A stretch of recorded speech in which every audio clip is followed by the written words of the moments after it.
नमस्कार बंधुओं, कैसे हैं आप लोग। उम्मीद करता हूं बहुत अच्छे होंगे। आज एक नया टॉपिक लेकर मैं आपके समक्ष उपस्थित हूं।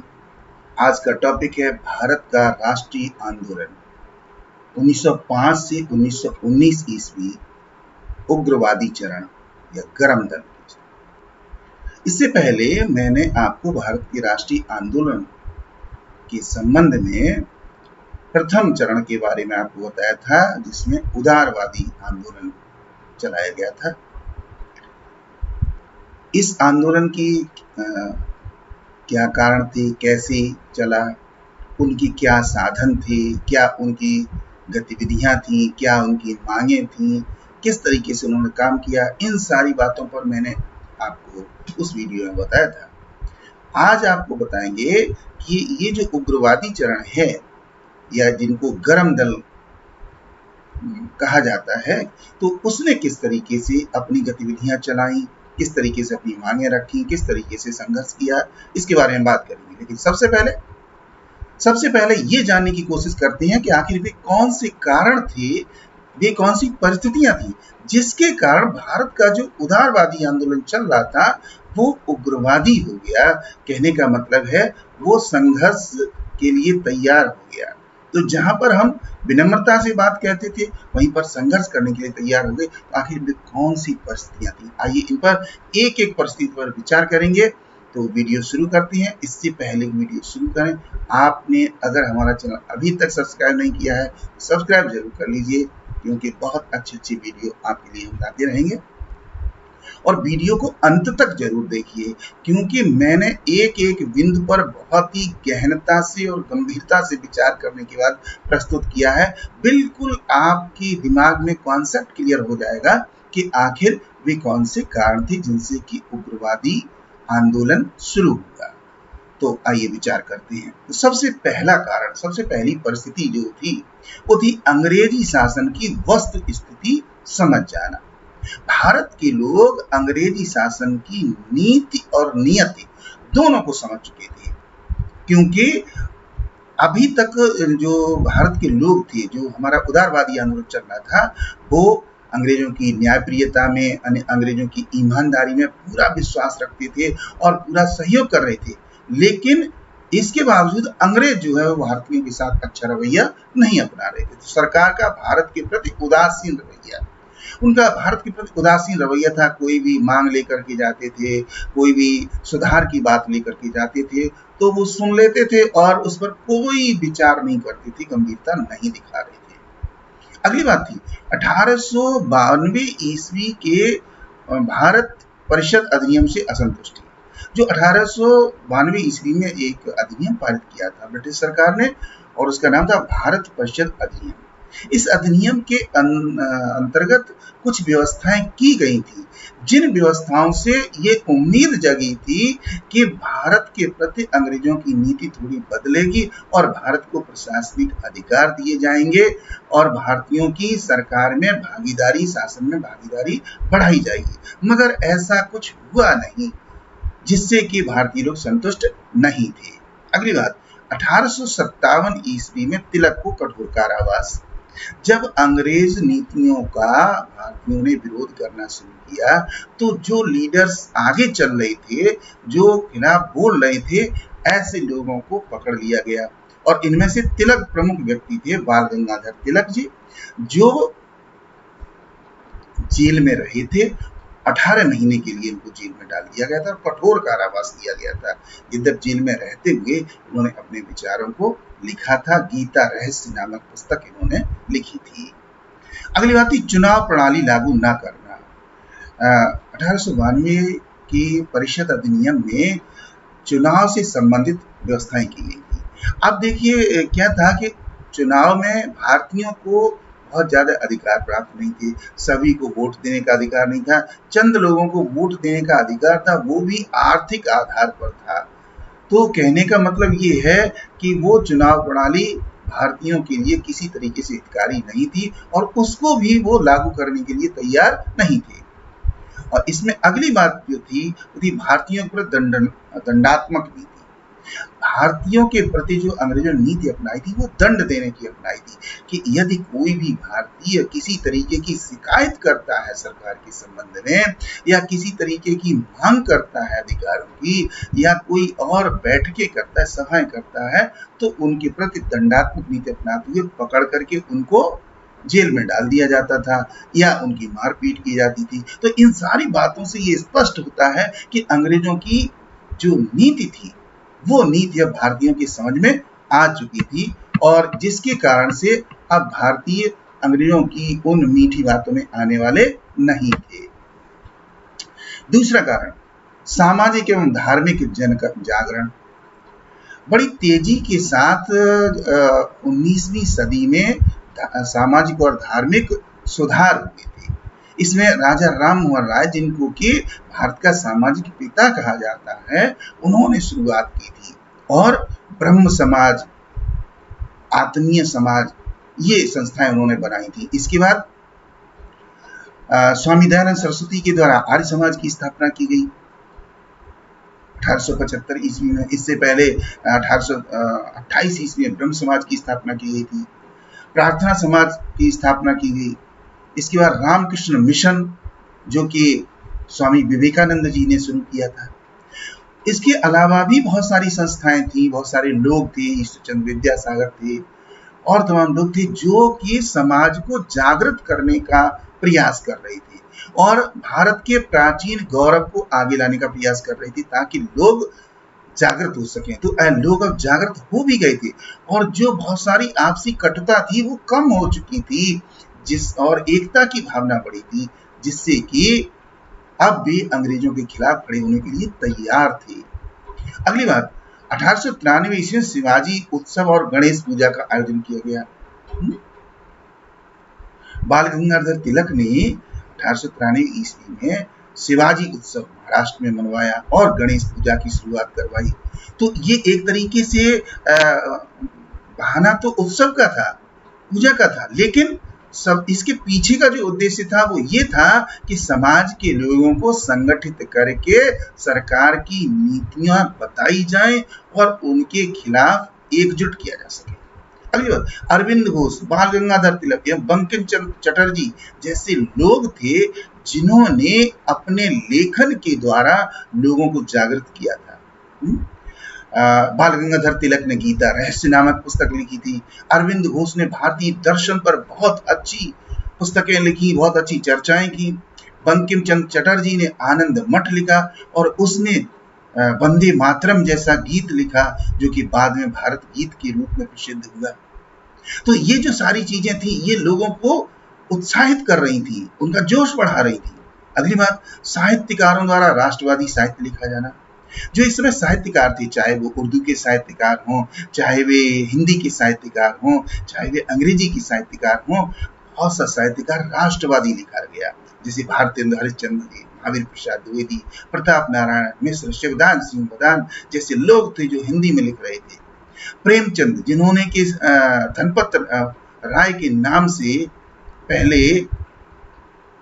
हिंदी में रचनाएं लिखी थी, पहले उर्दू में रचना लिखी थी और उनकी सबसे पहली पुस्तक थी सोजे वतन और उस पुस्तक में उन्होंने देशभक्ति की बातें कही थी। अंग्रेजों ने उस पुस्तक पर रोक लगा दी थी, उसको छपने नहीं दिया। मजबूर होकर के धनपत राय ने अपना नाम बदलकर प्रेमचंद के नाम से हिंदी में साहित्य लिखा और वो समय था जब गोदान लिखी गई थी, गबन लिखी गई थी और बहुत सारी पुस्तकें लिखी जा रही थी। तो ये साहित्य जो था वो भारतीयों की आंखें खोलने के लिए काफी था। अगली बात, भारत में धार्मिक सद्भाव बढ़ना। यद्यपि अंग्रेजों ने पूरी कोशिश की थी कि हिंदुओं और मुसलमानों को अलग अलग रखा जाए जिससे कि ये सम्मिलित आंदोलन ना चला सके और इसी उद्देश्य से उन्होंने 1875 ईस्वी में मोमनन एंग्लो ओरिएंटल कॉलेज की स्थापना की थी और अलीगढ़ में सुधार आंदोलन हुआ। उन्होंने बार बार लालच दिया कि हम मुसलमानों के लिए बेहतर सुविधाएं देंगे, सब कुछ कर रहे थे, लेकिन इसके बावजूद भी बहुत सारे लोग थे जो कांग्रेस से जुड़ करके आवाज उठा रहे थे। तो इन सारी परिस्थितियों ने लोगों को ये समझने के लिए मजबूर कर दिया था कि हमें अंग्रेजों के खिलाफ अब लड़ना है, संघर्ष करना है। अगली बात थी उदारवादियों की कार्य पद्धति से असंतुष्टि। उदारवादियों की जो कार्य पद्धति थी कि प्रार्थना पत्र लिखना, फिर स्मरण पत्र लिखना, सभाएं करना, जुलूस निकालना, प्रतिनिधिमंडल भेजना, ये जो सारे काम थे,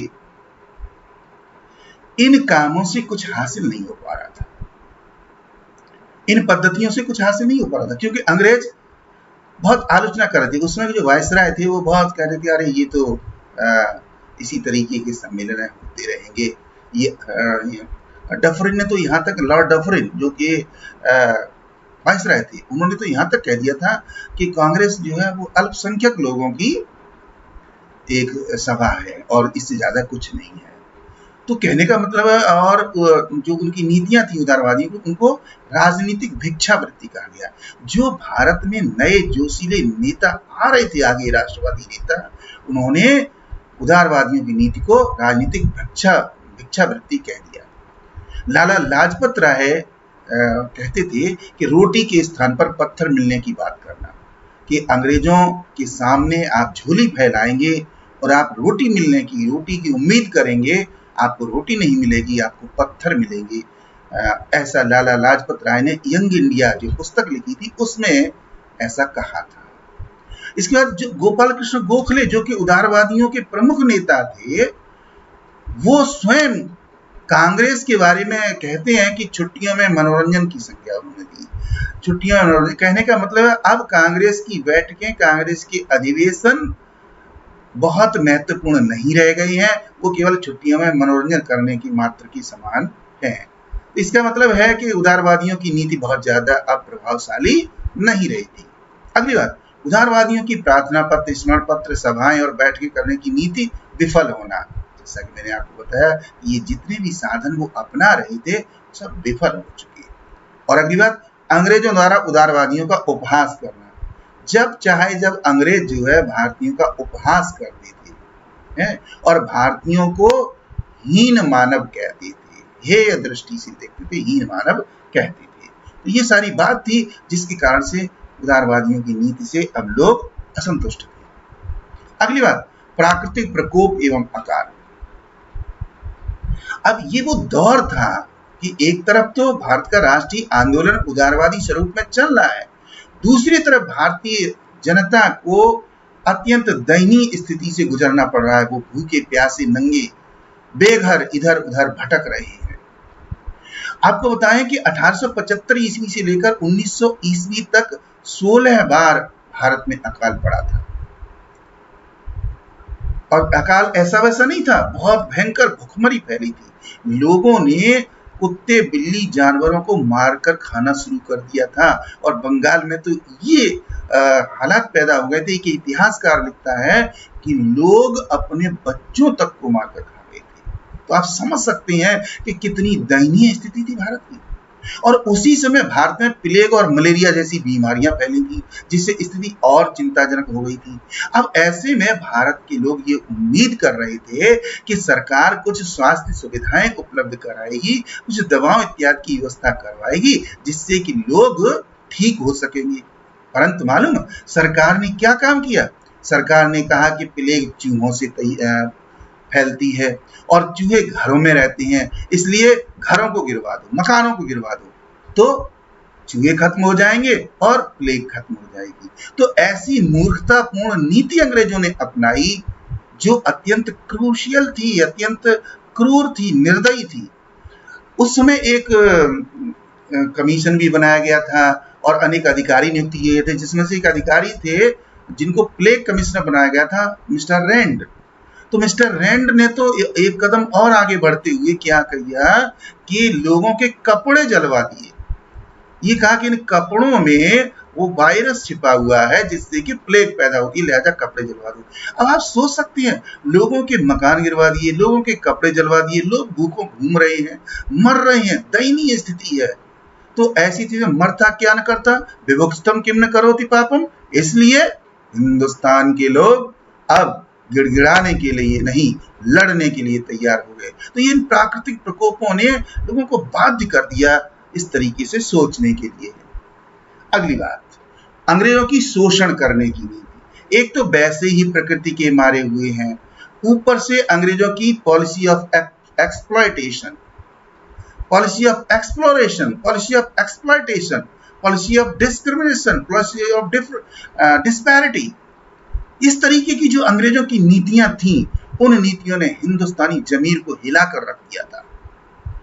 दादा भाई नौरोजी ने 1870 ईस्वी में पुस्तक लिखी थी जिसका नाम था poverty of un British rule in India, जिसमें उन्होंने धन के निर्गण, वेल्थ ड्रेन की बात कही थी और कहा था कि हिंदुस्तान लुट करके, हिंदुस्तान के संसाधन लुट करके विदेश जा रहे हैं, इसलिए भारत गरीब है। आरसी दत्त, रमेश चंद्र दत्त ने पुस्तक लिखी थी इकोनॉमिक हिस्ट्री ऑफ इंडिया, जिसमें भारत की कृषि, भारत के उद्योग, भारत की व्यापार और भारत की दूसरी आर्थिक गतिविधियों की बात कही थी। साथ ही ये बताया था कि भारत की आर्थिक स्थिति इतनी खराब क्यों है, व्यापारी मर रहे हैं, मजदूर मर रहे हैं, किसान भूखे मर रहे हैं, आखिर क्यों? उसमें बताया था कि अंग्रेजों के द्वारा संसाधनों का दोहन किया जा रहा है, जिसके कारण विपिन चंद्रा ने भारत का स्वतंत्र संग्राम जो पुस्तक लिखी है, बहुत ही महत्वपूर्ण पुस्तक है, तो भारतीय राष्ट्रीय आंदोलन से संबंधित, इसमें भी उन्होंने वर्णन किया है कि किस तरीके से अंग्रेजों ने भारत का शोषण किया, जिससे लोग भूख मरने के लिए बाध्य हो गए। इसी तरीके से सर विलियम डिग्बी, ए दिनशा जी, इदुल जी वाचा जैसे लोग थे जिन्होंने भारत की आर्थिक स्थिति पर अपने विचार व्यक्त किए थे विभिन्न माध्यमों से, और उन्होंने भारत की गरीबी का एकमात्र कारण बताया था वेल्थ ड्रेन, धन का बहिर्गमन, संसाधनों का शोधन, exploration of resources and wealth drain are the main cause of the poverty of India. ये बात जब लोगों की समझ में आ गई तो अब लोग क्या करें, लोग लड़ने के लिए तैयार थे। लोगों का स्वभाव अब उदार से उग्र होता जा रहा था। अगली बात, अंग्रेजों का अपमानजनक एवं अमानवीय व्यवहार।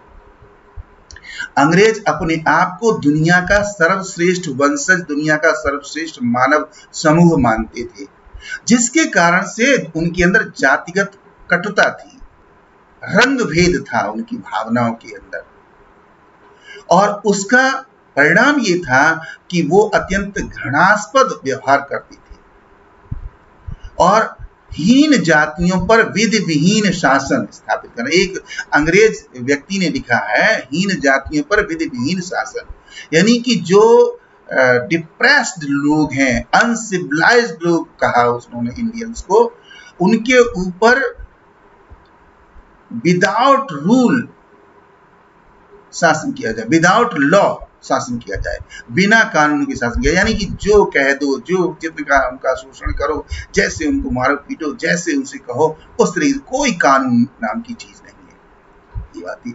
अगली बार, नौकरशाही में भारतीयों की उपेक्षा। नौकरशाही में ब्यूरोक्रेसी के अंदर भारतीयों को बहुत कम लिया जाता था।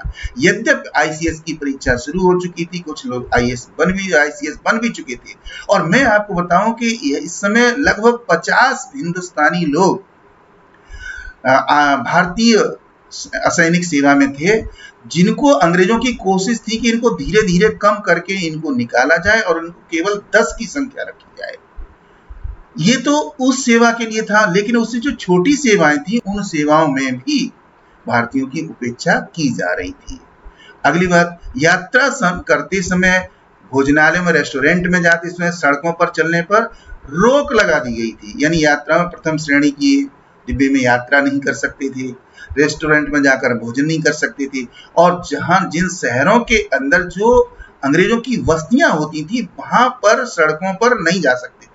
अक्सर आप देखेंगे बहुत से कैंटोनमेंट एरिया हैं, जो बड़े शहर हैं इस समय, जहां पर अंग्रेज रहा करते थे, वहां पर मॉल रोड होते थे।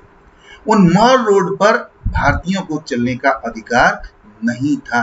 तो अपने ही देश में, अपनी ही जगह पर, अपनी ही सड़कों पर चलने तक नहीं दिया जाता था, यात्रा नहीं करने दिया जाता था। तो ऐसी स्थिति में भारत के लोग बहुत असंतुष्ट थे।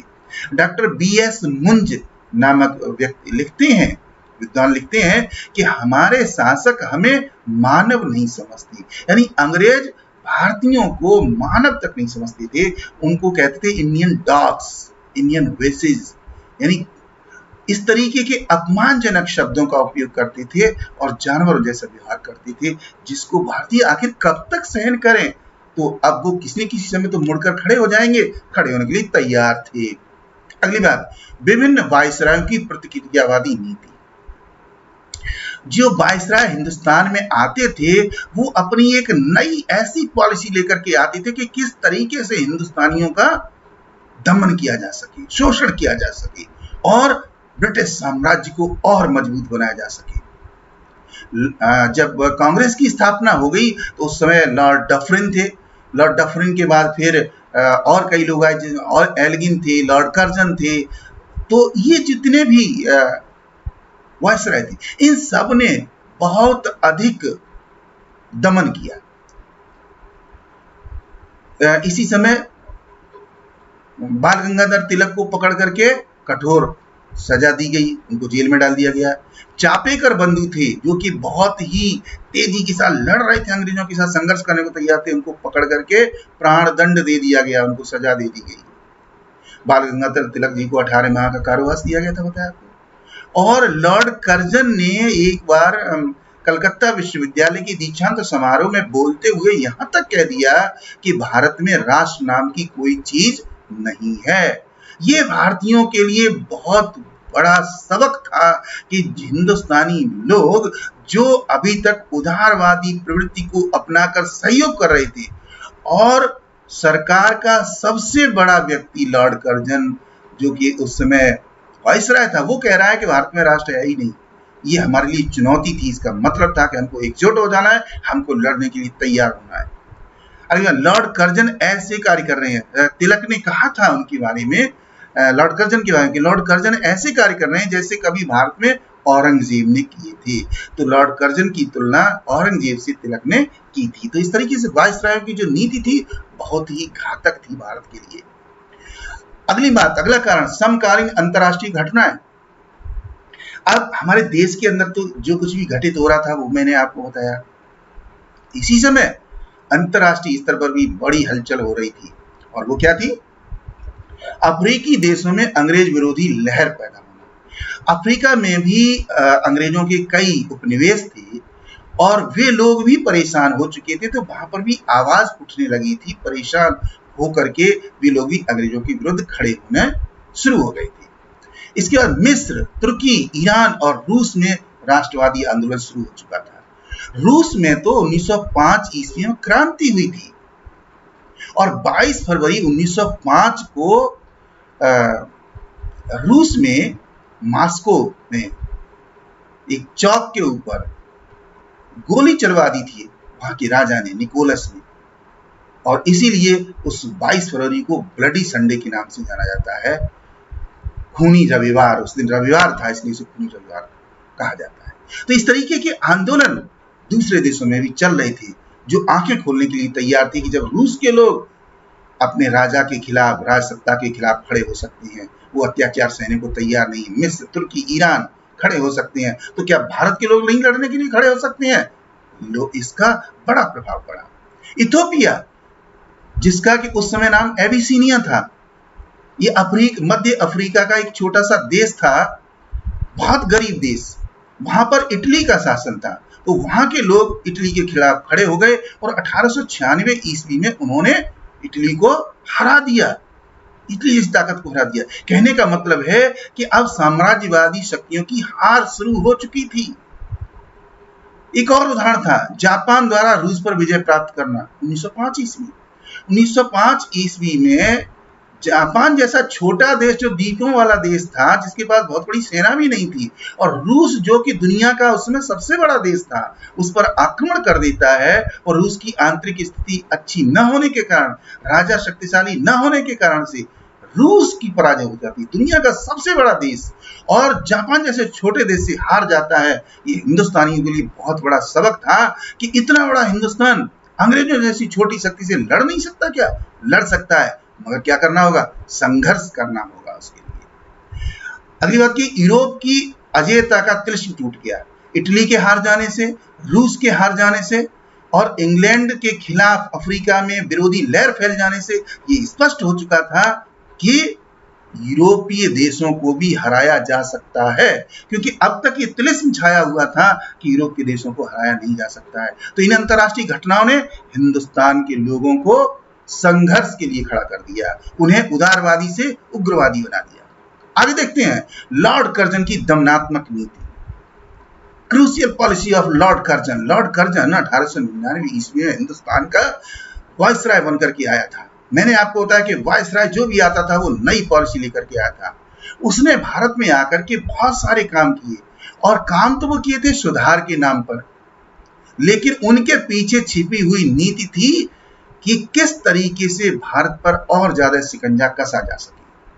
तो उसने सुधारों की एक श्रृंखला शुरू की। 1902 ईस्वी में पुलिस सुधार अधिनियम। पुलिस सुधार अधिनियम के द्वारा उसने पुलिस को और ज्यादा शक्ति दे दी। पुलिस में सुधार के नाम पर उसने और अधिक भर्ती शुरू कर दी और अधिक अधिकार दे दी, ताकि जनता को और ज्यादा परेशान किया जा सके, नियंत्रित किया जा सके। 1904 ईस्वी में भारतीय विश्वविद्यालय अधिनियम पारित किया, और इस अधिनियम को पारित जब किया गया तो इसमें जो सीनेट बनाई गई थी या जो और संस्थाएं बनाई गई थी यूनिवर्सिटी के लिए, उनमें अंग्रेज सदस्यों की संख्या बढ़ा दी गई, और उनसे ये कह दिया गया कि आपको शिक्षा के क्षेत्र में अंग्रेजी नीतियां लागू करनी है। जिसके कारण से क्या हो गया, वो कह तो ये रहे कि भारत में हम शिक्षा के लिए व्यवस्था कर रहे हैं, लेकिन उस व्यवस्था के नाम पर भारत पर शिक्षा के क्षेत्र में और अधिक दबाव बनाना था। अगली बात, कलकत्ता नगर निगम अधिनियम। कलकत्ता के लिए नगर निगम अधिनियम बनाया गया, जिसमें अंग्रेज सदस्यों की संख्या बढ़ा दी गई और उनके वेतन दुगुने तिगुने कर दिए गए, उनकी सुविधाएं बहुत ज्यादा बढ़ा दी गई, और वहां का जो चेयरमैन था उसको असीमित अधिकार दे दिए गए। लॉर्ड कर्जन ने जब इसको लागू किया तो उसने स्वयं कहा था कि मैं वायसराय के पद से हटने के बाद कलकत्ता नगर का मेयर बनना पसंद करूंगा। तो आप समझ सकते हैं कि इसका मतलब है कि उसने कितनी व्यवस्थाएं कर दी थी जो कि अंग्रेजों के लिए एक तरीके से विलासितापूर्ण व्यवस्थाएं थी और भारतीयों के लिए दमनकारी थी। अगली बात, पंजाब भूमि अन्याक्रमण अधिनियम। पंजाब में जमीन का विवाद चल रहा था, ये 1900 ईस्वी में पारित किया गया था, और इसमें अनाक्रमण यानी कि आक्रमण नहीं किया जाएगा, अधिग्रहित नहीं किया जाएगा, परेशान नहीं किया जाएगा किसानों को, ये कहा गया। तो इसमें क्या हुआ, हालांकि ये किसानों के लिए थोड़ा सा ठीक था, परंतु इसमें जमींदारों के लिए दिक्कतें पैदा हो गई, जिसके कारण से जमींदार वर्ग नाराज हो गया था। अगली बात, 1899 ईस्वी में भारतीय टंकण तथा मुद्रा अधिनियम। लॉर्ड कर्जन ने भारतीय टंकण तथा मुद्रा अधिनियम पारित किया, यानी कि जो मॉनेटरी चल रही थी उस मॉनेटरी का एक तरीके से डिवैल्यूएशन कर दिया, उसको बदल दिया, उसकी पूरी नीति बदल दी, और पहली बार हिंदुस्तान में गोल्ड वेल्स मॉनेटरी सिस्टम लाया गया, सोना नीति पर आधारित लाया गया, और इसमें 1 पाउंड की कीमत 15 रुपए निश्चित कर दी गई। कहने का मतलब है कि रुपए की कीमत इतनी कम कर दी गई कि वो अंग्रेजी पाउंड को, अंग्रेजों की मुद्रा पाउंड हुआ करती थी, उसको आसानी से ग्रहण नहीं कर सकता था। कहने का मतलब है जो भारतीय लोग अमीर बनते जा रहे थे उनको रोकने के लिए ऐसा किया गया था। हालांकि कहा यह गया था कि हम भारतीय मुद्रा व्यवस्था को सुधार रहे हैं। इसी तरीके से उसने सेना में पुनर्गठन किया 1902 ईस्वी में, और उसने सेना में पुनर्गठन के नाम पर 2 कमान बना दी। उत्तरी कमान को अलग कर दिया और एक प्रशिक्षण कमान अलग बना दी। तो इस तरीके से लॉर्ड कर्जन ने इन अधिनियमों के द्वारा भारतीयों का दमन किया था। अगली बात थी बंगाल विभाजन 1905 ईस्वी। बंगाल विभाजन वो घटना थी जिसने वास्तव में एक विभाजक रेखा खींच दी थी, और वो विभाजक रेखा थी कि उदारवादी युग समाप्त होता है और उग्रवादी चरण शुरू होता है। 1904 ईस्वी में लॉर्ड कर्जन ने बंगाल का दौरा किया, और बंगाल का दौरा करने के बाद उसने देखा कि ये प्रांत बड़ा है, कहा यह गया कि बहुत बड़ा प्रांत है, और इसमें राष्ट्रवादियों और बुद्धिजीवियों को बांटने का निर्णय किया गया। बड़ा प्रांत कहकर के उसके 2 भाग करने की बात कही गई, लेकिन उसके पीछे जो उद्देश्य था वो ये था कि राष्ट्रवादियों को और बुद्धिजीवियों को किस तरीके से अलग अलग किया जाए, क्योंकि बंगाल में बड़ी तेजी के साथ राष्ट्रवादी आंदोलन आगे बढ़ रहा था। 20 जुलाई 1905 ईस्वी को लॉर्ड कर्जन ने बंगाल विभाजन की घोषणा कर दी। जब बंगाल विभाजन की घोषणा हुई तो भारतीयों पर वज्रपात हो गया और 7 अगस्त को भारतीयों ने इकट्ठे होकर के काला दिवस मनाया और 2 निर्णय लिए, महत्वपूर्ण निर्णय। पहला निर्णय लिया कि हम स्वदेशी अपनाएंगे और दूसरा निर्णय लिया कि हम अंग्रेज नीतियों का बहिष्कार करेंगे, विरोध करेंगे। और इससे जो भारतीय लोग थे वो बहुत असंतुष्ट थे, लिहाजा उन्होंने हिंदू मुस्लिम दोनों समूहों ने इकट्ठे होकर के एक निर्णय और लिया रविंद्रनाथ टैगोर के नेतृत्व में कि 16 अक्टूबर को शोक दिवस मनाया जाएगा। तो 16 अक्टूबर को इस प्रस्ताव के अनुसार शोक दिवस मनाया गया और राखी का त्योहार मनाया गया। हिंदुओं और मुस्लिमों ने एक दूसरे की राखी बांधी और अलग हो गए। पूर्वी बंगाल अलग हो गया, पश्चिम बंगाल अलग हो गया। पूर्वी बंगाल का मुख्यालय ढाका बनाया गया और पश्चिम बंगाल का मुख्यालय कलकत्ता बनाया गया। तो इस तरीके से बंगाल विभाजन जो हो चुका था वो बहुत ही अपमानजनक स्थिति थी भारत के लिए। इस बंगाल विभाजन के बारे में हितवादी, संजीवनी और बंगाली, ये 3 समाचार पत्र थे जिन्होंने विरोध किया था और प्रचार किया था विरोध का सरकार के खिलाफ। यद्यपि ये बड़ी उथल पुथल की स्थिति चलती रही 5-6 वर्ष तक और अंततः 1911 ईस्वी में जॉर्ज पंचम जब भारत आया तो उसने दिल्ली दरबार में इसको रद्द करने की घोषणा की थी। तो ये जो बंगाल विभाजन की घटना थी ये विभाजक रेखा सिद्ध हुई उदारवादियों और उग्रवादियों के बीच में। अंतिम बात पर हम विचार करते हैं और वो अंतिम बात थी बाल लाल पाल का नेतृत्व। 3 नेता थे, बाल गंगाधर तिलक, लाला लाजपत राय और बिपिन चंद्र पाल। इन 3 नेताओं ने इस आंदोलन को आगे बढ़ाया। वो कहते हैं कि कितनी ही अच्छी विचारधारा हो, कितने भी लोग इकट्ठे हो जाएं, लेकिन वो तब तक प्रभाव नहीं छोड़ सकती जब तक कि उसको आगे ले जाने के लिए कुछ श्रेष्ठ नेता न हो। तो ऐसे श्रेष्ठ नेता मिल चुके थे इस विचारधारा को जो आगे ले जाने के लिए तैयार थे और इन नेताओं ने ट्रिपल एस थ्योरी अपनाई थी। 3 एस का सिद्धांत, S for Swaraj, S for स्वदेशी एंड एस फॉर स्ट्रगल। यानी हमें स्वराज चाहिए, हम स्वदेशी अपनाएंगे और इसके लिए हम संघर्ष करेंगे। इन तीनों नेताओं ने ये 3 नारे लगाए थे और इन 3 नारों के पीछे जो विचारधारा थी वो विचारधारा थी बाल गंगाधर तिलक के अनुसार स्वराज मेरा जन्म सिद्ध अधिकार है और इसी में पाकर रहूंगा। तो ऐसी बाल गंगाधर तिलक जैसे नेता ने आगे कदम बढ़ा करके कहा और ये कहा कि सभी लोग यही कहेंगे कि स्वराज मेरा जन्म सिद्ध अधिकार है, Swaraj is my birth right, I will get it. हर व्यक्ति को ये शपथ लेनी होगी। इसके बाद यंग इंडिया में लाला लाजपत राय ने लोगों से आह्वान किया था। उन्होंने कहा, लिखा है कि वे हमें भिखारी कहती हैं लेकिन हमें सिद्ध करना होगा कि हम भिखारी नहीं हैं। भारतीयों को आह्वान करते हुए उन्होंने ये कहा था, हमें सिद्ध करना होगा कि हम भिखारी नहीं हैं। बिपिन चंद्र पाल के बारे में डॉक्टर ईश्वरी प्रसाद, जो कि भारतीय इतिहास की बहुत अच्छी परख रखती हैं और जिन्होंने श्रेष्ठ पुस्तकें लिखी हैं, वो बिपिन चंद्र पाल के बारे में लिखते हैं कि बिपिन चंद्र पाल ने बंगाल में तिलक के सेनापति के रूप में विद्रोह के बीच हुए थे। यानी कि तिलक की विचारधारा के सेनापति थे बिपिन चंद्र पाल। तो ऐसे नेताओं के आगे आ जाने से ये विचारधारा बहुत आगे तक बढ़ी और अब भारत का राष्ट्रीय आंदोलन 1905 ईस्वी में उदारवादी स्वरूप को छोड़कर उग्रवादी आंदोलन बन चुका था जो 1919 ईस्वी तक चला। तो आज के वीडियो में मैंने आपको बताया है कि किस तरीके से उदारवादी आंदोलन उग्रवादी बना और इसके क्या कारण थे। तो ये मैंने आपको बताया है। उम्मीद करता हूँ वीडियो आपको पसंद आया होगा, आपको बहुत ही महत्वपूर्ण जानकारी मिली है, ऐसी उम्मीद करता हूँ। आप लोग अध्ययन करते रहिए, आगे बढ़ते रहिए। Best wishes to all of you. हमारी आने वाली वीडियो जरूर देखते रहिए। इसी तरीके की महत्वपूर्ण जानकारियां हम आप तक पहुंचाते रहेंगे। Thank you very much. Good luck, good bye, जय हिंद।